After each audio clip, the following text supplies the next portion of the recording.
Right. Good evening, everybody, and welcome to our Monday evening show. It's good to have you all here, and I hope this one finds you well. Don't forget, if you enjoy the content, make sure you like and subscribe and do all the usual stuff to support us on the different platforms, because we're going out on Facebook, YouTube, Getter, Twitter, blah, blah, blah, lots of different channels anyway. So hopefully between them all anyway, you'll see us. And a warm welcome. Thanks, Chris Davis. Carl, all you folks joining, thank you very much for being here. I've got a great guest. He's been on with me before. You'll all recognize him.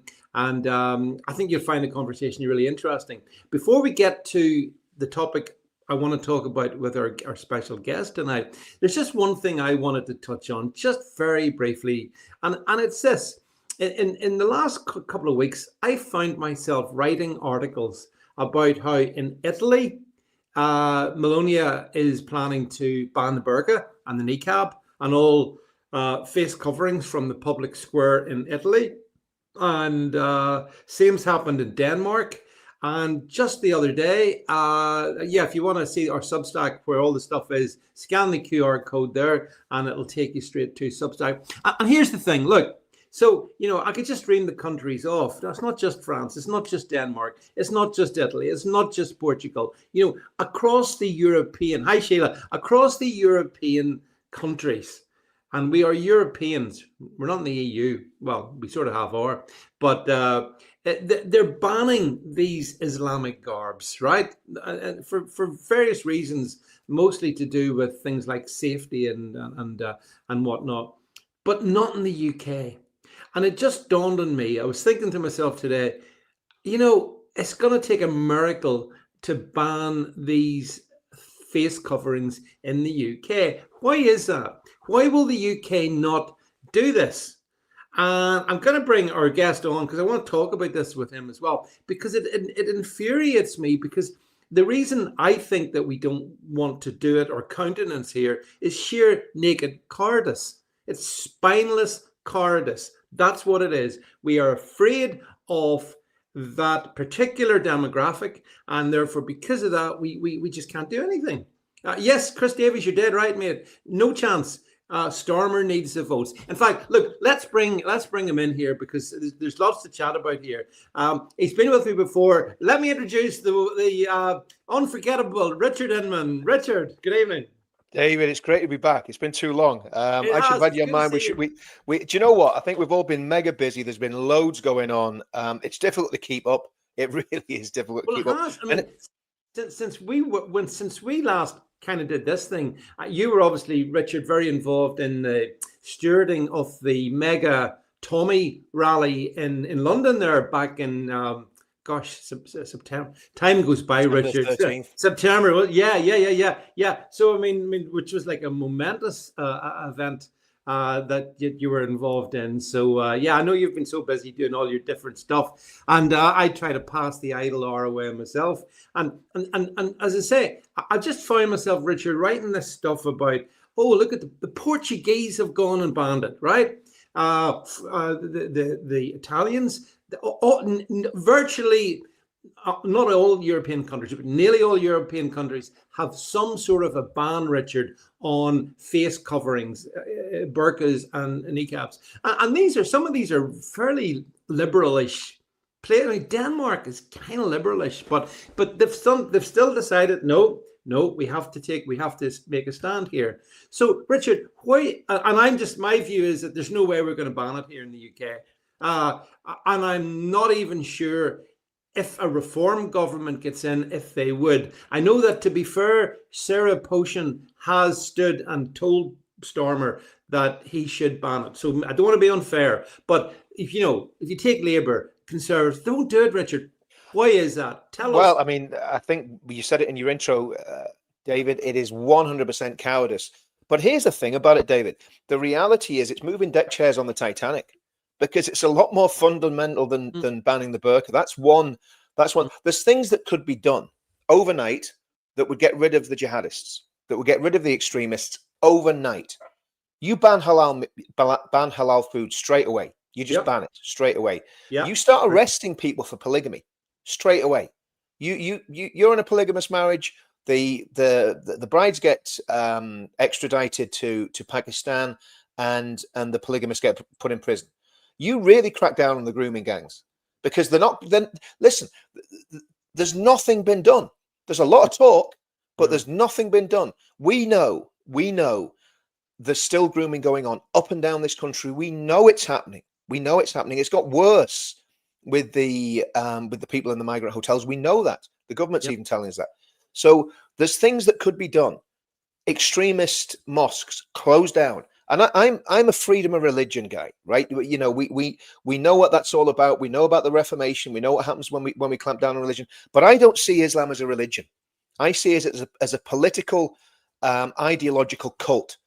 It is not a religion in the traditional sense of the word, like Buddhism or even Hinduism or Sikhism or Christianity or Judaism. It is not like that. It's something completely different. And it's got to be treated in a different way because it is different. And the reality is that none of these so-called political leaders, except I would say there's two. One of them's half Pakistani and the other one's Nick Tenkoni. I would say the only two political leaders in the UK that would do anything about this is Ben Habib and Nick Tenkoni. Nick's got no chance.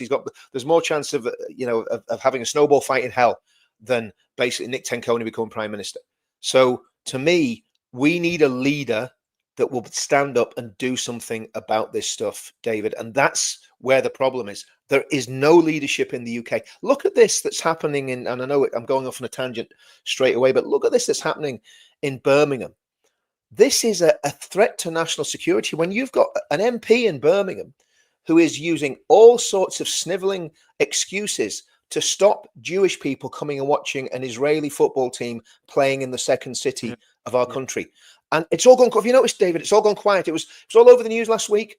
All of a sudden, it's like, you can see the tumbleweed blowing across the western town. Well, I mean, total silence, radio silence. There's a lot of stuff you said there, so let's just tiptoe back through some of that. First of all, of course, you're so right in what you say, and I totally get it that banning burqas and niqabs is not going to in itself do much other than send a signal. But I do agree, Richard, banning halal meat.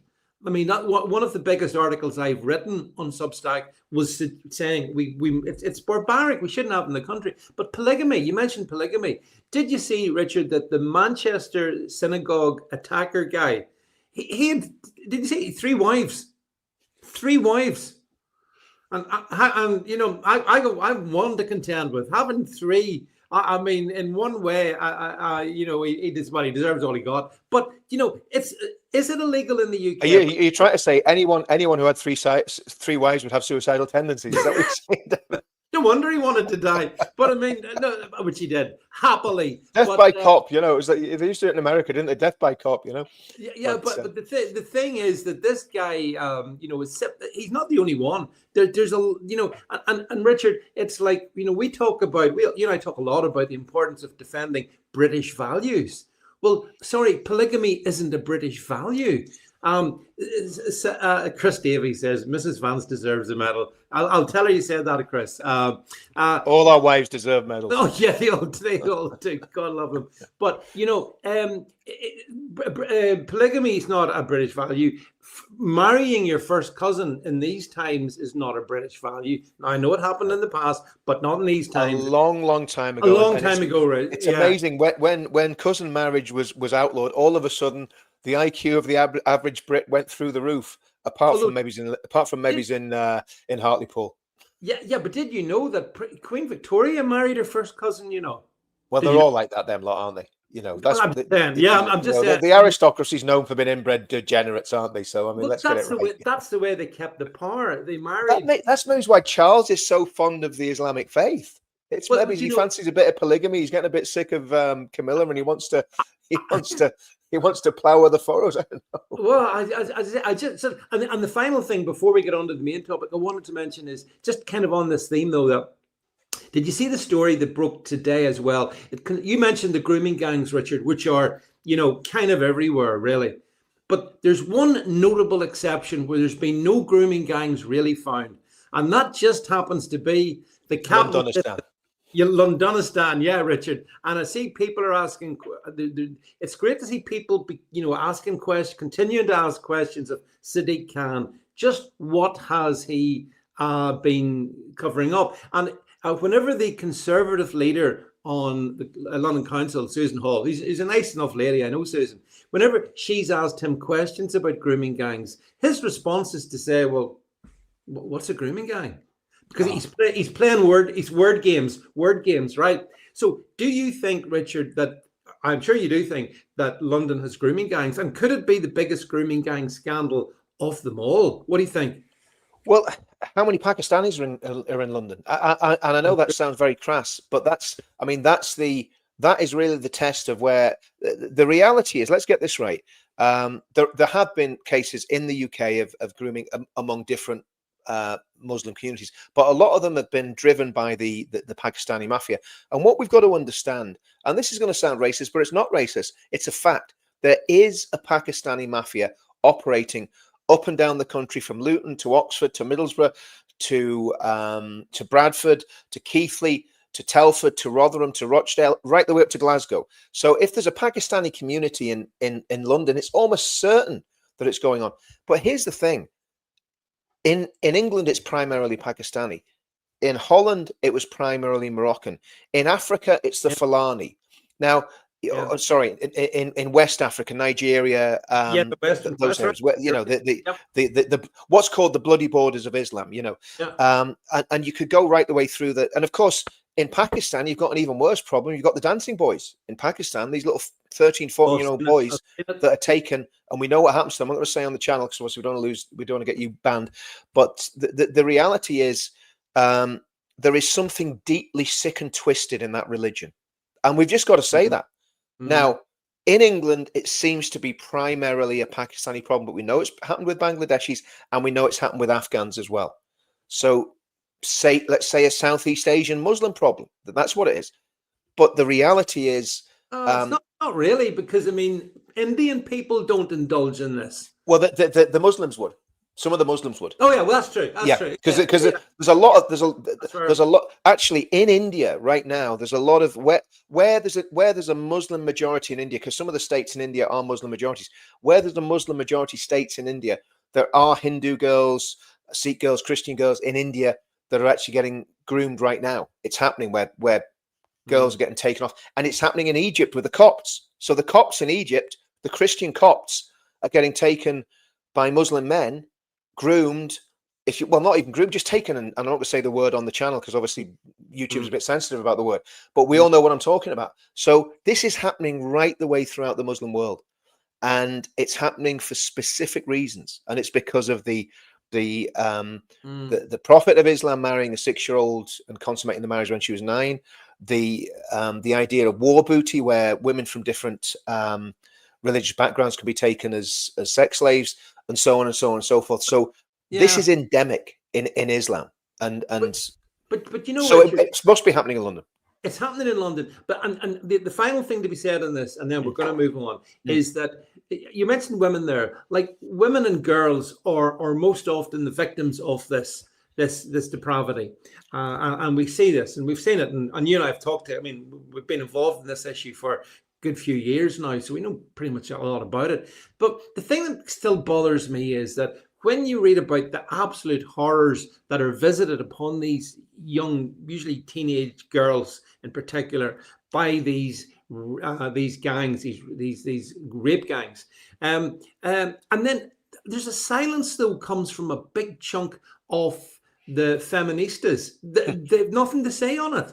Loads of them they're very quick to and like, they're betraying their own sex, their own gender, their own people. I mean, I find it horrific. What do you think about that betrayal? Cowards, absolute cowards. It's disgusting.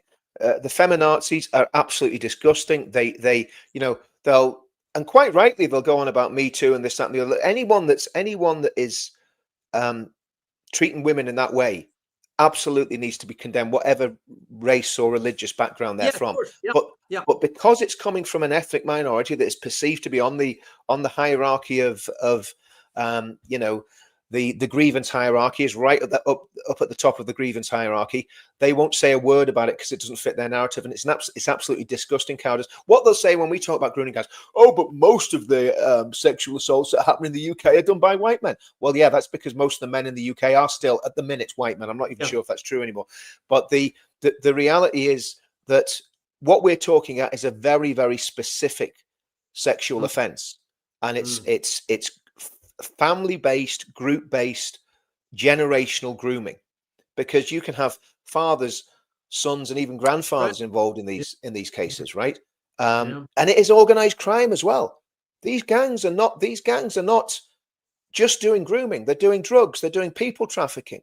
They're doing money laundering. They are a mafia. And that's when we made those films in Telford. What we uncovered was a mafia, and I'm going to talk about. I've got to dive onto Paul Thorpe's about between 9 and 1/2 We're going to talk about this with Paul as well, because he's talking about the same issue. This whole issue of grooming is the biggest scandal in British history, British legal history, without a shadow of a doubt. There's no doubt about it. Now, the other thing is this, David. We're talking about women. One of the things that could actually break this misogynistic, supremacist, ideological cult is the women, the Bangladeshi and Pakistani, predominantly the majority of Muslims in our country are Bangladeshi and Pakistani. Obviously, there's a lot of others coming in from different places now, right? But predominantly that's been the core of it, right?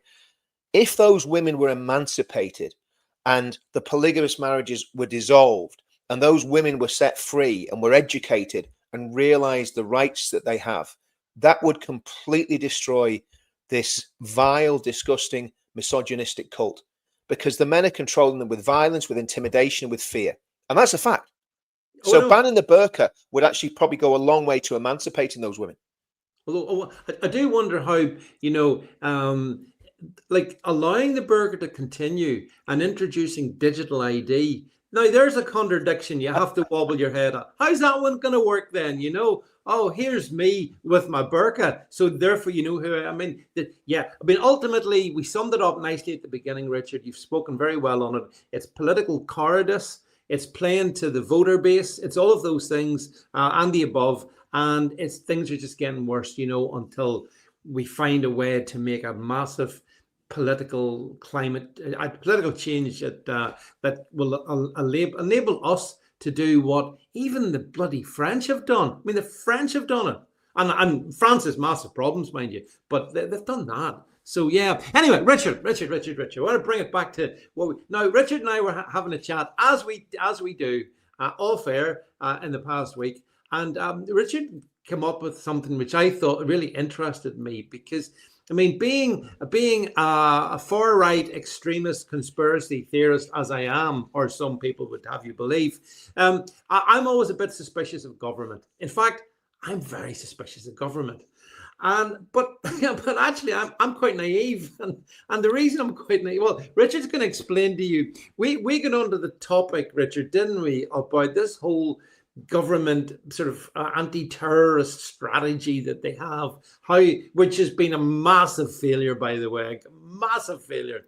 Let's see if we get some advanced UK fans in the stream here. Hello, Advance, join Advance and vote Advance. I just see now there.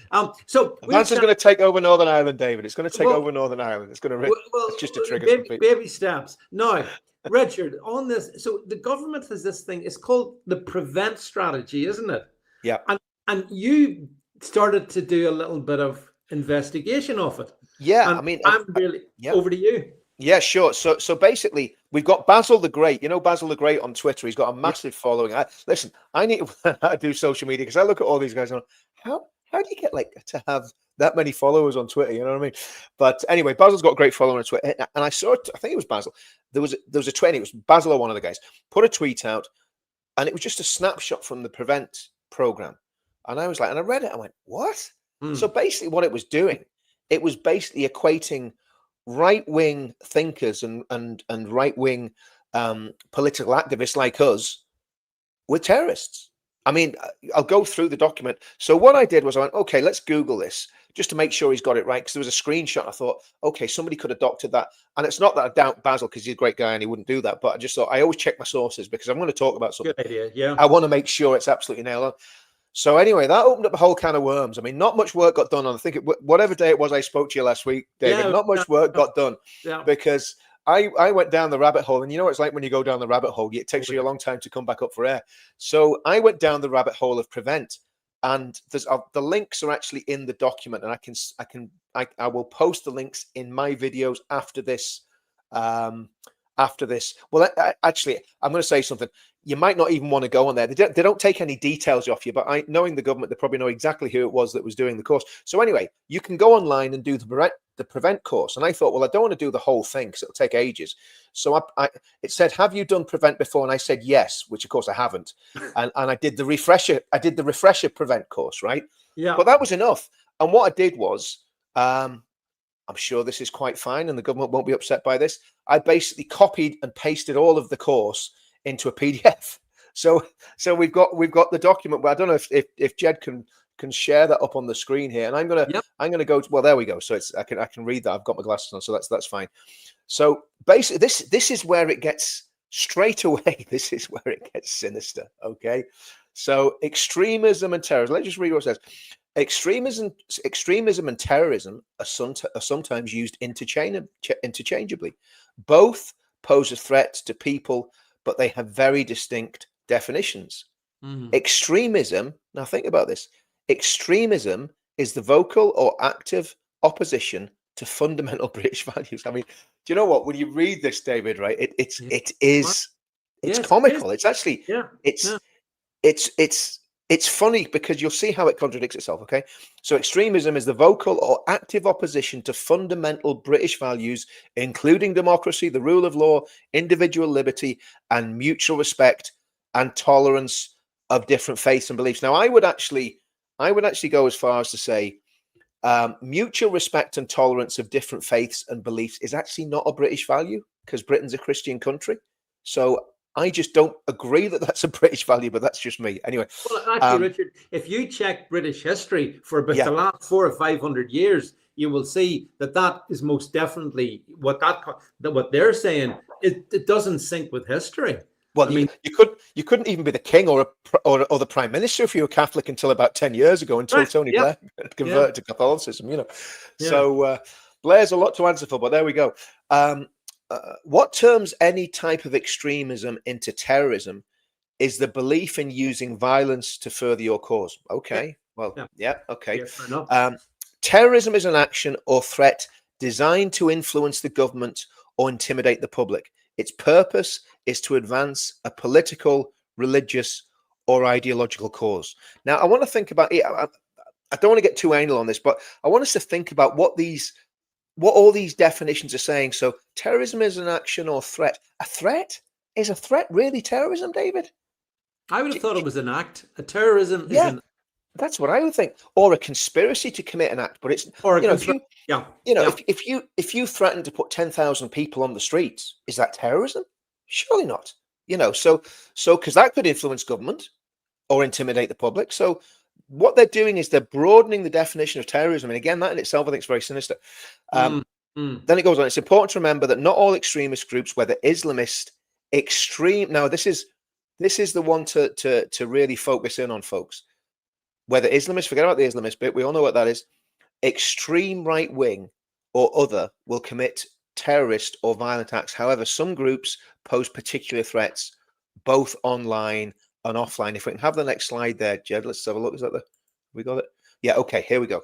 So now, David, I'm going to ask you a question before we look at this document. Yeah. What do we know from what the government tell us, from what MI5 have told us? MI5 have told us, the police have told us, the government keeps telling us. What is the biggest threat in terms of the percentage of people and convictions and radicalized people in the country? What's the biggest threat? It's obviously Islam, Richard. It's Islam. Okay. Now, I don't know whether the guy making this document was a little bit dyslexic. Nothing wrong with dyslexia. I'm dyslexic, but he seemed to get it wrong way around. So the first terrorist ideology that's named in the document is extreme right wing. Now, listen to this. This is really, really important. We define extreme right-wing terrorism. Now, listen to this. As the active, okay, yes, terrorist activity is bad. We totally get that. And we condemn that totally. The active or vocal support of ideologies that advocate discrimination. Okay. So advocating for discrimination is wrong, but is it terrorism? I see. I would even be more fundamental than that. I think that advocating discrimination can be a good thing. Well, that's right. Yes, absolutely. If we discriminate against the practices we were talking about 5 minutes ago, absolutely, absolutely. If I'd want to discriminate against people carrying out female genital mutilation, I think that's a good thing. Discriminating against hate. This is quite a basic point that you totally get, Richard. And any Christian should get this. We are instructed as Christians, we shouldn't be tolerant of evil. So don't give a damn what a government document's telling me. I will oppose evil and discriminate against evil. So sorry, just on that one. No, absolutely right, David. That's absolutely right, and I completely agree on that. So basically, if you're advocating for discrimination against evil, like we're saying, because we believe that Islamism, in other words, this extreme Islamic ideology, is dangerous, is damaging to British culture, is damaging to the body politic, and according to this document, that makes us terrorists. And that's why this is so chilling. Okay, that advocate discrimination or violence against minority groups. Now, I absolutely, like you, David, I would 100% discriminate against jihadists. I think jihadists should be discriminated against. I think they should have their freedoms taken off them, and they should be put in prison before they kill people. I think that's fair. Or deported. Deported or put in prison. If they've been here, if the families have been here since 1950, well, then maybe we can't deport them. I don't know, but I mean, they certainly need to come under some legal sanction. So, does that mean the government are now terrorists? I mean, this is the double speak. This is the Orwellian double speak that this nonsense is made up of. And then it goes on to this, and this is where I think it's very, very chilling. The three most common subcategories of extreme right-wing terrorist ideologies and their narratives are is white supremacism at the top of the list there? No. What about ethno-nationalism? We don't really like ethno-nationalism either. I don't think that's a really good idea. Is that top of the list? No. Cultural nationalism. Yeah, that's a killer. Yeah, is top of the list. Now, I'm sorry. Hands up, guilty. Come and kick my door in, smash my door in, take all my electronic devices away from me. I am a cultural nationalist. Sorry, I'm guilty as charged. We should be. Yeah. Western culture, cultural nationalism believes that Western culture is under threat from mass migration. Is that true? Is that something that we can believe in? And a lack of integration by certain ethnic and cultural groups. So if we believe what Douglas Murray believes, what all the great thinkers on the right believe, then according to this, we're terrorists. That's it. Because that's the link, Richard. Yeah. If you basically support British values and think they are superior to other values, you're a terrorist. Absolutely by this right. definition. Absolutely right. And I think that's probably one of the most chilling documents I've ever seen produced by the British government, and they've made some absolute stinkers. I mean, the Islamophobia definition being a prime one. I mean, and just imagine, David, if they managed to get that Islamophobia definition through, which they've tweaked it now. The Islamophobia definition, they're not going to talk about Islamophobia. They're going to talk about anti-Muslim hatred. And listen, let's get it right. It's wrong to hate anybody. If you're a Christian, you can't hate anybody. You literally can't. You can hate the ideology, but you can't hate the person. So if the definition is it's wrong to hate Muslims, well, I'm fine with that. It's wrong to hate everybody. It's wrong to hate anybody. It's wrong to hate Catholics. It's wrong to hate Buddhists. It's wrong to hate Jews. Any hate based on a religious ideology is wrong. But we must still have the right to hate evil. And I believe the ideology behind that religion is evil, satanic even, without a shadow of a doubt.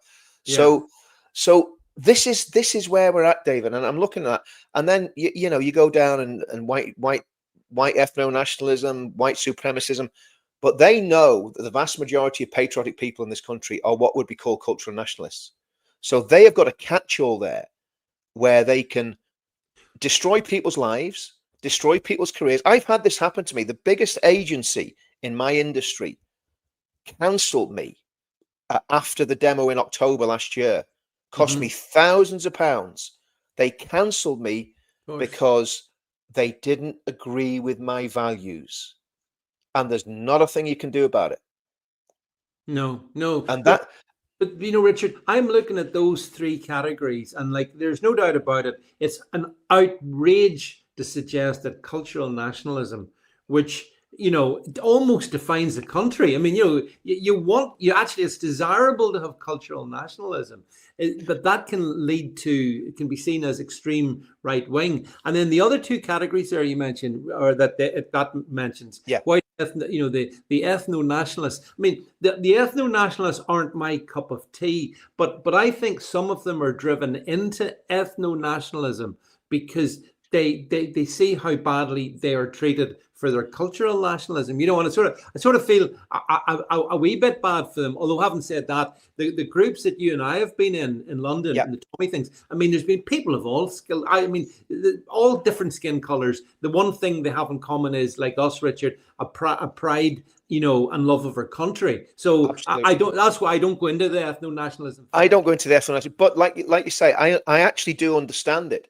I understand the idea that, look, I'm an Englishman, right? And you're an Ulsterman. Yep. My wife's an Ulster woman. My children are half English, half Ulsterish, or whatever you want to call it. But the reality is, my family's blood is in the soil in England, or in the fields of France, or anywhere that wars happened for the past 400 or 500 years. I am ethnically English, right? Of course, yeah. Now, I don't wear that as a badge. I'm very proud of being English. I don't discriminate against people who aren't white English. But at the same time, your ethnicity does have to count for something. Because if you're a West Indian of West Indian heritage, and I got loads of friends of West Indian heritage, right? One of my best friends in the movement is from West Indian stock. But here's the thing, right? You're allowed to be proud of that. You're allowed to be proud of your Afro-Caribbean heritage, right? That that maybe your family suffered slavery and all the rest of it, and you've come from that stock and you came to rebuild Britain after the Second World War. Great. You can be proud of that. But as Englishmen and Ulstermen, and I think this is where I don't want to go down the sectarian road, but it is actually quite valid. The loyalists and unionists in Northern Ireland, you've seen all this nonsense that's going on about the United Ireland. I don't want to go down that rabbit hole, but but the reality is, since the Troubles, the back end of the Troubles, loyalists and unionists were made to feel like it was all their fault. And there was a massive PR campaign, the BBC, Belfast Telegraph, Irish News, all the great and the good commentators pitched this, that it was basically an Ulsterman's fault that the Troubles happened, right? It was all our fault, bigotry, gerrymandering, blah blah blah, all the usual nonsense, right? And that it gave an excuse for the mass murder of people carried out by the IRA. And it's exactly the same as what's happened with the English. The English have been made to feel that they are guilty of everything. Now, this doesn't happen to the Scottish. The Scottish are not made to feel guilty. No. The Welsh, not really. The Irish, definitely not. But the Ulsterman and the Englishman is made to feel everything is our fault.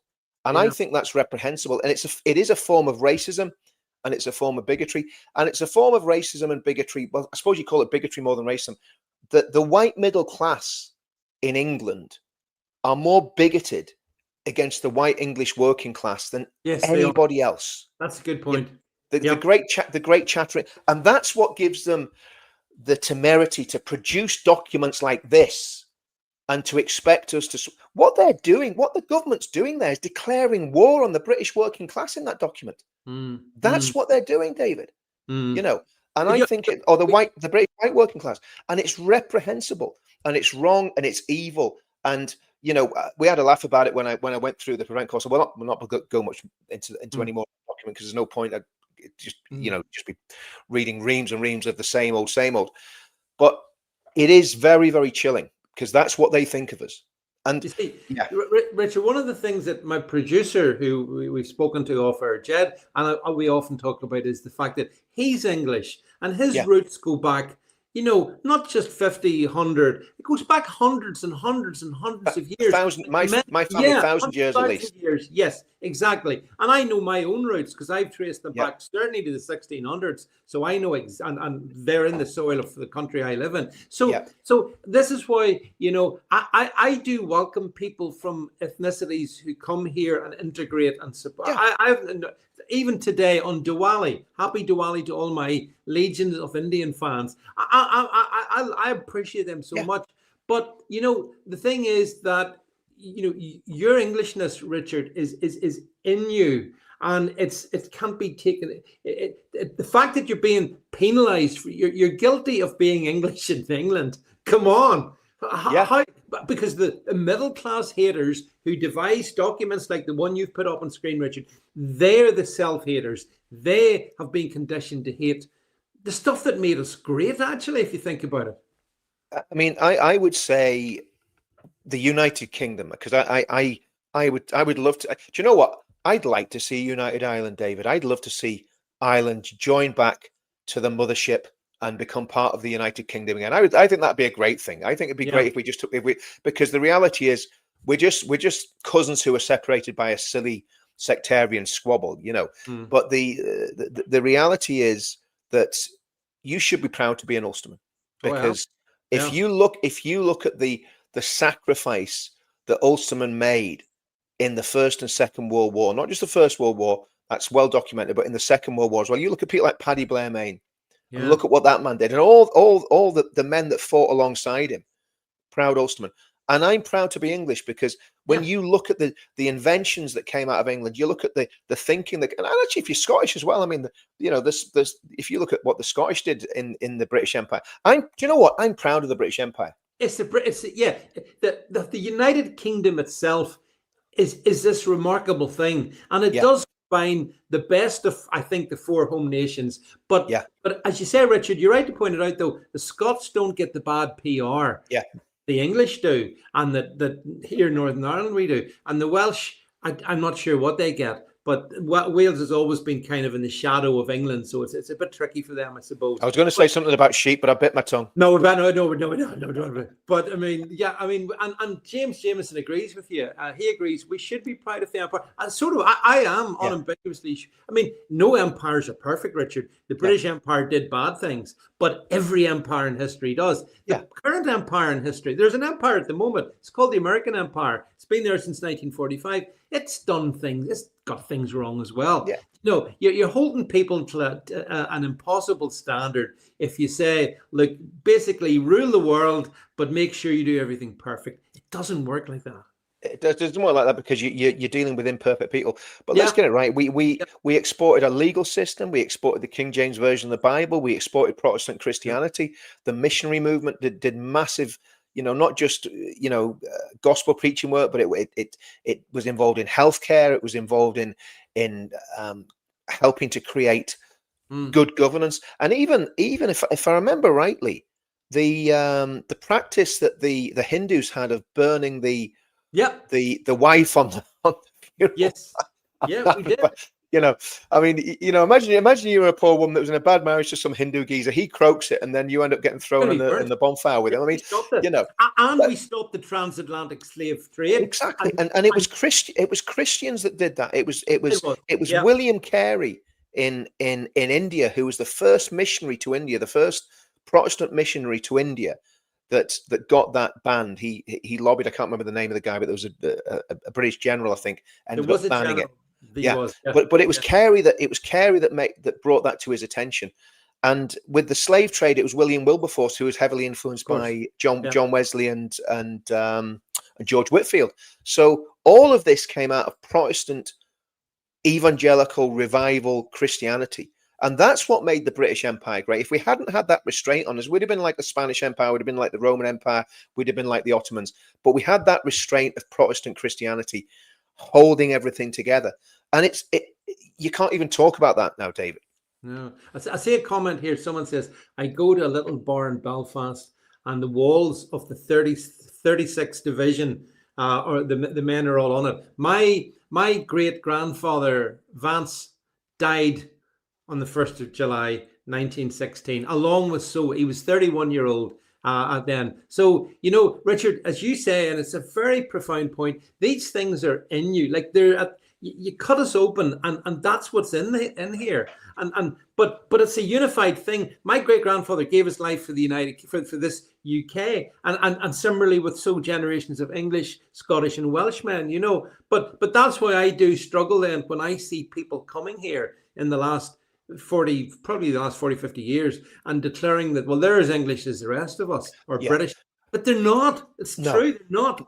No. I mean, and well, they could say that they're as British as the rest of us if they identify with the empire. Yeah, say they're as British. Fair. That's fair. And here's where I've got to. I would be slightly different on this one.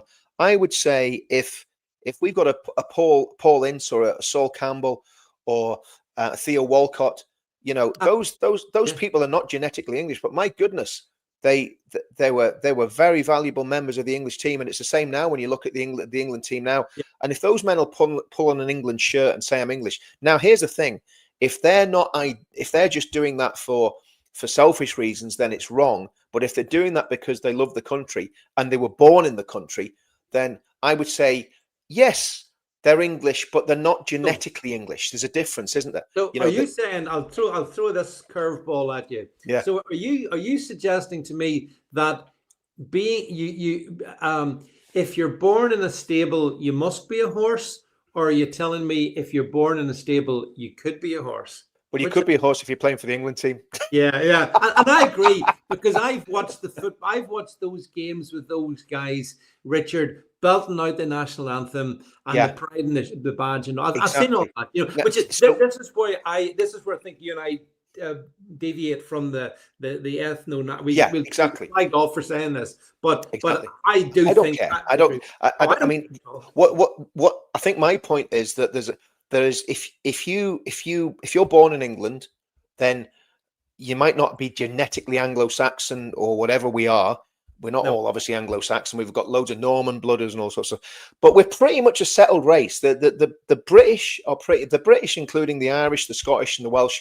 We're pretty much settled, right? We're all Celtic, Norman, Viking, Anglo-Saxon. That's kind of the gene pool, right? It wasn't until so from that point of view, that's settled. And I think what I'm trying to say is, and again, you've got, I suppose I'm thinking this through as I'm going on the hoof, but the reality is genetically and historically, I am English, and my ancestors' blood is in the soil, right? And your ancestors' blood in the soil of also, I say that they could have died in France or whatever in the First, Second World War. Yeah. My wife's grandfather was a prisoner of war in the Second World War. The family going back signed the Solemn League and Covenant in whenever that was, 1912, I think it was, wasn't it?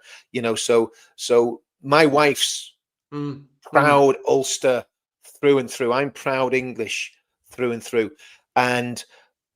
But when someone's born in the country and they're willing to be an Englishman and play the part, then I'm happy with that. But what I'm not happy with is someone like Shabama Mahmood claiming that she's English when her affiliation is clearly by her actions with the Ummah, with the Muslim Islamic State, when she's lobbying against for Palestine by blockading Sainsbury's. As far as I'm concerned, she's forfeited any right she's got to ever call herself English or even identify as British. Well, these are all the people from the ancestral tribal lands of Pakistan. Exactly. And they come here, second generation. And the really bad thing is that their integration at best is totally superficial. And then once you go below the surface, you see this. So I agree with you. When people like, what's her name, the Zara Sultana. Dreadful. I mean, she's another one who disgusting. You can almost guarantee within a couple of 100 miles where their tribal heartlands are. There's a particular area that they tend to come from, and that's a problem. Because it's a problem, Richard, because they're asserting themselves, and no one calls them terrorists, but you assert your Britishness, your cultural Britishness, as per what you've shown earlier. And well, you could be. That's extremist ideology. Yeah. Well, Not. and the other thing is, David, you know, on the point of the why I'm against ethno nationalism, you know, when I look at some of the people that come to our rallies, think about Wendell, Yeah, Wendell, who's been yeah, doing it. When I served in the military, my regiment was from West Yorkshire. There was lads that were West Indian. One of my best mates was from Somalia, and I never even thought about him being a yeah, Muslim because he wasn't a Muslim. He was like one of the lads. I mean, he was just a mm, lad. Do you know what I mean? He went out, you know, we'd all mm, go out and beer partying together and all the rest of it. Great soldier. So when I look at, I totally agree with that, Bess, I agree. 100%. They Yeah, should not. They should. If you're, and this is where it comes down to ideology. And you know, if you look at most West Indian people, they're exactly like us, David. Do you know what I mm. mean? They're exactly the same as Well, us. They yeah, they think the same, they talk the same, with the same sense of humor, with the same sort of banter. You know, mm, that's the way it is. A lot of Indian people are exactly like us as they well. are very much so. Yeah, But yeah, let's just get it right. It's Islam. Let's just be yeah. now, not every Muslim, but on the No, whole, no, it's no. that's where the problems are coming from. It's But not coming from the West Indians. It's not coming from the Christian Nigerians. no, it's not. Oh, no, no, because they're being slaughtered, and the Yeah, BBC and no one else wants to talk about no them. one's talking Our about it. mass slaughter of Christians in Nigeria. Don't even talk about it. But you Yeah, want to talk about when Hamas kill fellow Palestinians, yeah, then well, they don't like to talk about that either because that's kind of awkward for them at the moment. But I agree with what Beth said, by the way, that if you are wanting to be a member of Parliament, I think that you should, yeah, Beth, you should swear in the Bible or absolutely. just don't sit there. I honestly think it's as basic as that. That's how you protect and retain the ethos or Christian ethos, Richard. And that'd be very easy to do. That'd be very easy to do. You know, that could be legislated for, but of course, what would happen is you'd have all the equality people jumping up and down, pulling their hair out. Forget about them. Forget, their time's done. Their time's done. We've got to find a way of pulling our country together. Mm, And for mm, me, we've got to pull it together with people that are like-minded. Our Jewish friends, our Hindu friends, our Sikh yep, friends, yep. our Afro-Caribbean friends, our Christian Nigerians.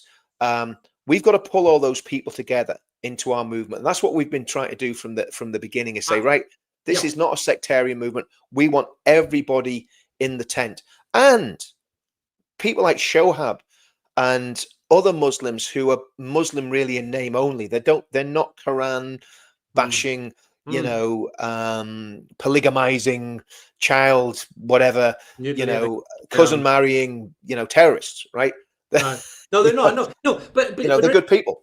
But I talk to, as I say, I mean, I've quite a few Indian friends here in the Yeah. UK, and the one thing they've been saying to me for years now, this is not just today or Mm. yesterday, they've said to me, David, because we see what happens out in India, especially in Kashmir, where there's a significant Pakistani community, and they said, why is Britain allowing this in Britain? And they kind of feel very worried and stressed. And I've written about this out for Indian publications. Indian people feel uneasy here in the UK because they see that Islam, Richard, is gaining a dominance that they don't understand. Because how can it be so strong if they don't have that many MPs? I mean, at the moment anyway. How can it have this grip basically on us, is what I'm saying. Well, That's what they say to me. now here's what I mean. Here's what I think. Nigel Farage and Tommy have both alluded to this, right? When Farage did his infamous interview, I think it was the one with Winston Marshall, where he said, "We can't beat them. We can't beat them." Yeah, the one earlier. Right? Yeah, yeah, Yeah, he said we yeah, can't beat them. Where did yeah. he get that from? Where did he get that from? And then Tommy said something when he was on the Dan Wootton, and then he repeated it when he was on the interview with that Jewish guy called Jonathan something, or I can't pronounce his surname, but the really good interview he did with a Jewish guy from the Spectator. And he said this twice now. He said MI6 told the Bishop of Pontefract, there was a meeting mediated by the Bishop of Pontefract between Diabandi leaders and the EDL, right? Must have been 2010, 2012, Yeah, somewhere around there, right? yeah, yeah, yeah. So Tommy goes to this meeting, right? And the Bishop of Pontefract told Tommy the MI6, and I'm not sure whether he got it right, whether it's MI6 or MI5, but one of the security, well, it could be MI6. They're dodgy, you know. Yeah. So I mean, look what they did in Northern Ireland, you know, with all their little sneaky deals with Martin McGuinness. Yeah. But so Tommy said MI6 had told this bishop that the future of the UK is Dear Bandy. Now, just for the viewers, let me explain what the Dear Bandy are. And the Dear Bandy make up 42% of Muslims in the UK. The Dear Bandy, same sentence, say Taliban, and you've got what the Dear Bandi are. The foot soldiers of the Taliban were radicalized in Dear Bandi madrasas in northern Pakistan and then sent across the border as cannon fodder to fight the Russians, the Americans, and anyone that was against Taliban rule. So it's an extremely radical conservative form of Islam, and it makes up 42% of the mosques in the UK. Another 10%, 9-10% are Salafi. Salafi is Qatar, ISIS, Al-Qaeda, right? Yeah. So we've got over 50%, 55% now of the mosques in the UK are extremist. Newton Ards, the mosque in Newton Ards, Dear Bandy. The mosque in Belfast, well, again, they play the cards very close to the chest, but you know, I've heard a lot of stuff coming out of that mosque that would be extremely worrying, including the guy that said ISIS, Mosul was the most peaceful city in the world when ISIS were controlling it. Well, it was peaceful because they killed everybody that were their enemies. So the point is that I think the government's terrified of Islam. They know that if they crack down, and that's why I think this ban will stay. I think this ban will hold. Right? I don't think the government's going to overrule this ban. They say it's independence of the policing board. That's why all this fuss has been made over this minor aggro that happened in Tel Aviv. The Birmingham ban. You think it's going to? Yeah. Do you? I think they'll hold it. I think the ban will stay. I think they will keep that ban, and it'll be a shameful day for the UK. I hope to goodness that I'm wrong, but I think that.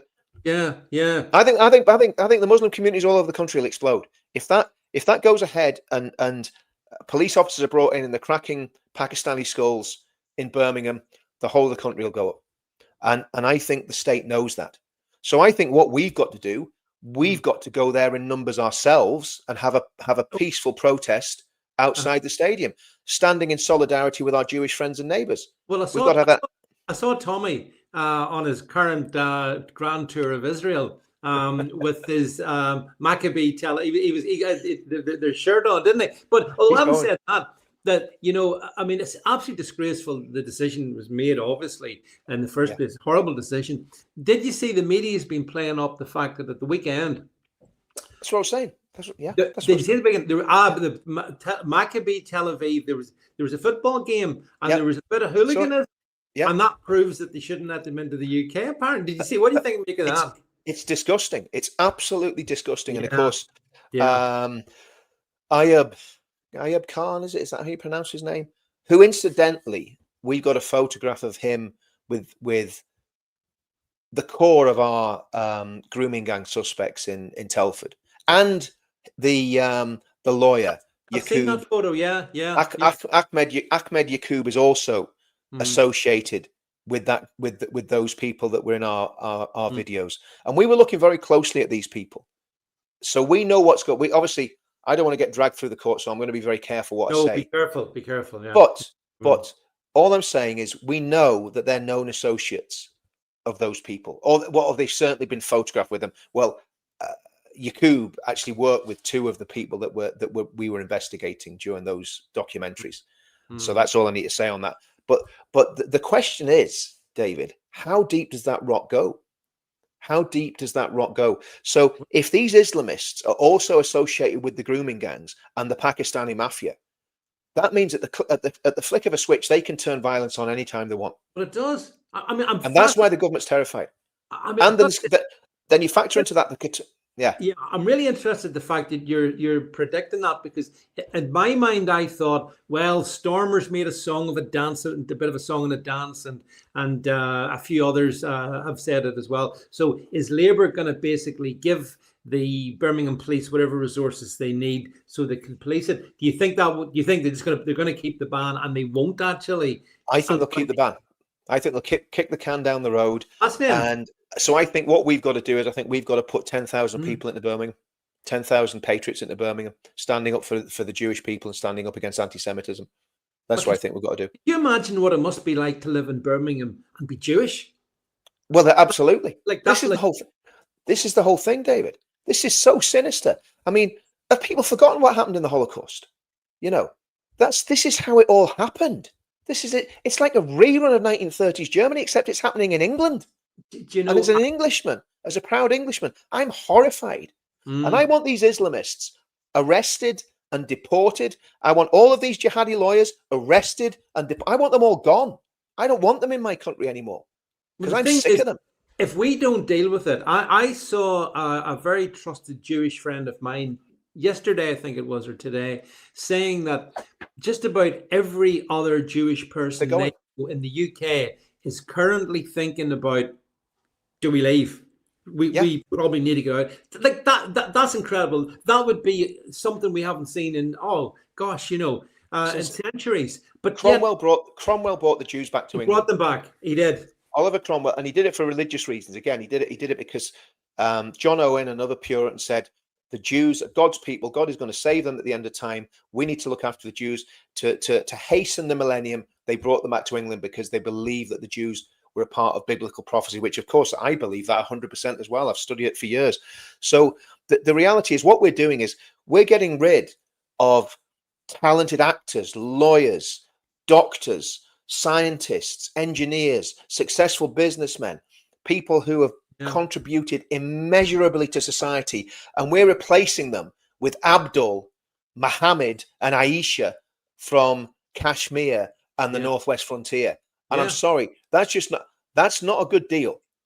That's not a good deal for me. Oh, not just them, but also Palestinians. We'll be getting some of these Palestinian wretches from the Gaza we Strip don't want as well. any. None of them welcome. No, I don't want a single Palestinian in my country. No, don't want any of them. They're crazy people. Although there's a really good point I just saw somebody make, and it's this, Richard, as well, that apparently the international football teams, or English team, for example, is taking the knee. They're going to take the knee again to racism. And yeah, there it is. A good point. And why are footballers taking the knee against racism, yet some people are banning people from a different country using safety concerns to hide? He's right. I mean, that is such a bloody irony that you couldn't make incredible. it up. I mean, Gary Neville. Where's Gary Neville now? Where's Gary Neville? Come on, Gary. This is. Come on, son. This is you never shone as an England player, but this is your chance to shine now, Gary. Let's have it. Let's have you taking a stand for our Jewish neighbours because they're being discriminated against by some savages that shouldn't even be in this country. I'm so angry about this, David. You've been in those huge crowds in London at the Tory rallies, and I've been in some of them myself. And the thing I love, probably the thing I like most was all the flags, the Union flags, the Northern Ireland flags, Scottish flags, Irish flags, the Irish flag. Yeah, but I love that, and I'm wondering, how can it be that Gary Neville takes a pride in the fact that according to him, none of the building projects he's done in Manchester has a flag on them. He basically seems to suggest that the Union flag, the Union Jack, is racist. How far gone do you have to be, Richard? Do you know what? Is it any wonder that these players, I mean, the only player out of that lot that played at the time that Neville was playing, that really played for the shirt, in my opinion, was possibly Rooney, but he was a bit hot-headed. But Beckham, right? Beckham played his heart out. Every single match, he played his heart out. See, the rest of them just shows why they never won anything, because they were treacherous, treasonous little dogs. And that's all they were. They were more interested in club than country. So Gary Neville can sling his hook as far as I can say. He can clear off when we deport all the rest of them. Just I mean, what is it with people being called Gary in footballers? Because I thought Gary Lineker was the worst. I mean, he said over the years, he and I have a ding-dongs on social media. So I thought Gary Lineker was the worst. But then comes along this absolute clown. And not only that, but I mean, he's based in Manchester, and this synagogue attack was in Manchester, and he showed zero. He couldn't talk about reading the room, Richard. He couldn't read anything. Guy's so stupid. Yeah. Yeah, I yeah, mean, the thing is about footballers, David. I mean, the truth of the matter is, yeah, a lot of them come from working class backgrounds. I'm sure Gary Neville's from quite humble beginnings. But listen, as soon as they get to the club and they show talent, it was a great football. You can't knock him. But the reality is, as soon as they get to the club and they're showing great talent, they are treated like little pampered princes right the way through their careers until they're about 40 years old. They're earning mega bucks. They can have anything they want. Nobody's ever questioning them. It's like Paul Thorpe said it. He says, "Do you know what they're like?" He says, "These footballers, they're like really good-looking women. They never have a difficulty in life. They're just treated like yeah. something special all the time." And it's true. That's what these people are like, pampered princesses. It's embarrassing. Just a final comment I want to read about. It's a good one. I saw who is it there? Yeah, someone called Grace says builders working on his sites in Manchester said that Kane, you couldn't make it up. I'm honest to God, you couldn't make this stuff up. They had flags from several different countries. It was the only the yeah, good Lord. That's what do you say? Other than that, what a contemptible human being Gary. Oh, I think he got a bit of a backlash for it, so that was good. But I mean, but you know what, David? We need to get power with, the only way there's two ways we're going to do this, right? One is a spiritual awakening and revival, right? And yeah, I genuinely believe that, because that changes everything. Because mm, abortion laws, euthanasia, all yeah, that stuff would go. If there was a Christian revival in the country, people would be voting on those grounds, and a lot of Muslims would get converted and would get set free. And that's what we need to be looking for. I do not hate Muslims at all. I no, feel really, especially the women, I feel really sorry for them, because I don't know if you remember Mufassal Islam. Oh man, yeah, he was, yeah. Remember, I did a lot of videos with Mufassal, and he had a big network of ex-Muslims. And crazily enough, he went back to Islam. I couldn't believe it, but he was under a lot of pressure. But the reality is, he had a lot of Muslim women that were coming out and telling their stories of what happened to them in the mosque, what happened to them in yeah, the family home, yeah, and it was from them being wee kids. They were abused and mm, all sorts of dreadful things done to them and treated just like second class citizens right the way through. And I think that's the key. If we see a genuine Christian revival, a lot of these Christian women get set free, Muslim women get set free and become Christians, that would make a massive difference. Because otherwise, I can't see anything but conflict. I cannot see anything ahead of us but conflict. Because even if we get a right wing government that decides to start deporting people, do you think they're going to go quietly? Do mhm. you think they're just going to go, okay, yeah, that's fine? There's going to be mayhem. It's going to be what's happening in America with Trump, except 100 times worse. So, but It, it has to be done. It has to it, be it done. it But does have to be done, and actually, one of the simplest things that we could achieve it is something you mentioned at the very beginning. Almost was that if you banned halal, what are they going to do then? I mean, we're yeah, not we're not saying you're not welcome here. We're just saying we us British look after our animals, and we're not going through that form of non-stun slaughter. We're not going to yeah. tolerate. So there's different ways to skin the cat, There's but more than the yeah. point about it is the cat has got to 9 o'clock, and I know you've got to get. In fact, we're past 9 o'clock. You've got to go over. You want over to join with Paul. So, Joining Paul, Richard, yeah. so listen. Fascinating, Richard. I mean that this whole conversation we've had tonight really highlighting that the government itself, through elements within the Prevent program, does seem to be demonizing just proud, patriotic British people. The millions that you were with there last month in London, and Probably 70% of the population are now considered to be terrorists. yeah, yeah, and actually, it seems to me that the real enablers are the people in the government, in the civil service, in Whitehall, writing They all this. have to go. They all They have to go. go root and Root and branch branch. from is the And only way we do it. and that's Yeah, where we do need a political. We need a spiritual answer and we need a political answer. we do, Because we do. what the spiritual answer will do, and I suppose close on a positive note, the spiritual answer will basically check any extremism on our side, because it's very easy when you see horrendous things happening to react, as happened in Northern Ireland. Violence begets a violent reaction. Yeah, We it don't does. want that. We want a peaceful. We want all this to be done as peacefully as possible. There will be difficulties without a shadow of a doubt, but so we need a spiritual answer, which will hopefully energize people to go, okay, Christianity is the way to go. A Christian government, a government with Christian ethics is what we need. and then you have to find out how to get to that destination. And I think that's what I'm hoping for, David, because otherwise the what could happen is just make Northern Ireland look like a tea party. I take, and again, to finish on a positive note, and I endorse all of that. I think if I look across the water, the Atlantic to the States, and I see the kind of ethos that's come in with this Trump regime, sort of this 2.0. It does. I mean, and there is a kind of Christian revival. There's more young people going to churches. After the killing of the public execution of Charlie Kirk, that's just strengthened faith. So in faith, as you know, Richard, everything's possible. So that's why it's not we're not preaching a gospel of despair, but we're just, but we are pointing out, and we're right to point out, and you've done a great job tonight, that we have to shine a light on some of the things that are going on that are only going to make things more dark, and we have to stop that. Right, Richard. Brilliant. Time goes too fast. Thanks for coming on the show. Good to see you. I'm sure we'll be speaking soon. Absolutely. That's Richard and myself for tonight. I'll be back Thursday night in my usual live. See you then, folks. See you soon, folks. See you soon. Bye now. Bye-bye.